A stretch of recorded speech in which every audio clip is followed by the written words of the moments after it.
بھائیوں برائے مہربانی ماسک پہن لیجئے، کورونا کے کیس آج کل بہت بڑھ گئے ہیں۔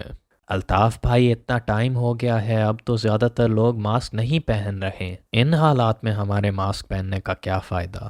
ہاں، ہم نے یہ سمجھ کر احتیاط چھوڑ دی کہ کورونا ختم ہو گیا ہے، لیکن جیسے بھی ہم لاپرواہ ہوئے، کورونا سختی کے ساتھ واپس آ گیا۔ کسی اور کے ماسک پہننے کا یہ مطلب نہیں کہ ہم خود بھی احتیاط چھوڑ دیں۔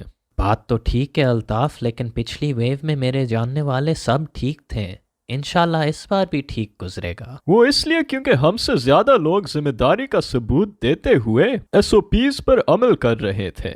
اب جب باقی لوگ عمل نہیں کر رہے تو ہمیں خاص طور پہ زیادہ سختی سے عمل کرنا ہوگا۔ لیکن جب کوئی ہاتھ میں لانے کے لیے آگے بڑھاتا ہے تو اس کو منع کرتے ہوئے بہت شرم آتی ہے نا۔ اور پھر ہم ابھی کچھ دن پہلے ہی ایک رشتہ دار کے بیٹے کی شادی سے آئے ہیں، وہاں سب سے مل جل رہے تھے اور کسی کو بھی کچھ نہیں ہوا۔ یار دیکھو، اپنی اور اپنے پیاروں کی جان بچانے میں شرم کیسی؟ یا تو تم ان لوگوں کی فیلنگز کا خیال رکھو جو تمہاری اور تمہارے گھر والوں کی صحت کا خیال نہیں رکھ رہے، یا پھر ایس او پیز پر عمل کر کے خود کو محفوظ رکھو۔ ابو جلدی سے گھر آئیں، امی کو بہت سخت کھانسی ہے۔ اللہ خیر کرے، میں بس ابھی آیا۔ الطاف بھائی آپ کی بات ٹھیک ہے، احتیاط پچھتاوے سے بہت بہتر ہے، اور ایک ماسک کا پیکٹ اور سینیٹائزر بھی دے دیں۔